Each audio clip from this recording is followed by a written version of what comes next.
Hi guys, welcome back to the channel. So today we're going to be reacting on Swedish Midsummer for Dummies, right? Let's go check this out. So this is like part 4. I don't know, but let's check this. A holiday devoted to eating, drinking, dancing and assorted pagan rituals. Swedish Midsummer is second only in significance to Christmas. This is a guide to making the most of it. First, buy everything in the starter kit. Remember, here everyone brings their own drinks. Make sure you get to the state-owned off-license in plenty of time, just in case you're whisked off to an island somewhere.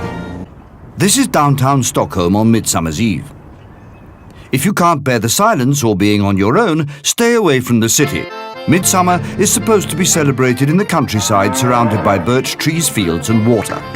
Okay. The first thing you have to do is to make your own midsummer garland. Avoid the kitchen at all costs. Some unfortunate soul always gets stuck scrubbing the potatoes. Then it's time for a fabulous lunch of pickled herring and new potatoes spiced with dill and chives. You drink beer and nubbe, Swedish vodka served ice cold in a shot glass. The nubbe must be consumed in the time-honored way. Always preceded with the nubbe visa, a short humorous song. We recommend 2 beers per nubbe. This will improve both your singing and your Swedish. No midsummer is complete without a sudden downpour. Fortunately, it usually stops as unexpectedly as it started. After lunch, it's time to raise the maypole, the ancient fertility symbol. Watch carefully and you should be able to work it out.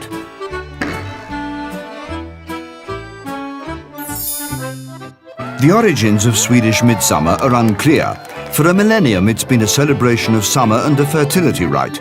Human sacrifices are a thing of the past, but the revelers of today are just as passionate.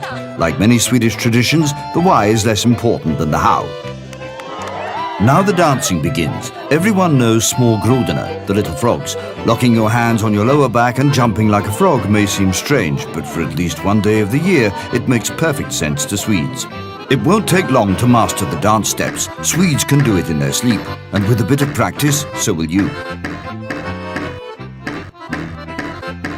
The humiliation by dance is mercifully short-lived, and you can count on your host to console you afterwards with a piece of strawberry cake. Next, it's time to get physical, which means tugs of war, horseshoe tossing, egg and spoon races, boot throwing or apple bobbing. Since everyone takes part, you don't have to be embarrassed should you make a fool of yourself. One note of caution, keep an eye on Grandma. This sort of thing brings out her ruthless streak. All this strenuous exercise calls for some real food. Time for a barbecue. Since all Swedish men want to show off at the grill, this might be a good time to get to know some Swedish women.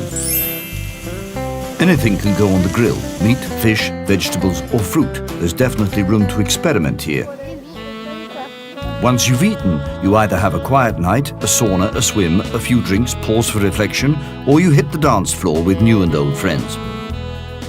Be sure to listen to some dance band music before midsummer so you know what to expect. It takes a bit of getting used to. If you're lucky, there will be some ABBA too. Generally speaking, Swedes are somewhat reserved. Tonight is the exception. Midsummer Eve is a night for romance. If you don't find or already have a partner, pick 7 different flowers, put them under your pillow, and according to legend, you will dream of the person you will marry. If you don't, you probably picked the wrong flowers. At midsummer, the sun never completely sets. This is the longest day of the year. From now on, it only gets darker. But there will be a baby boom to brighten up March. Oh god. This looks like fun. This looks like fun and it feels like fun.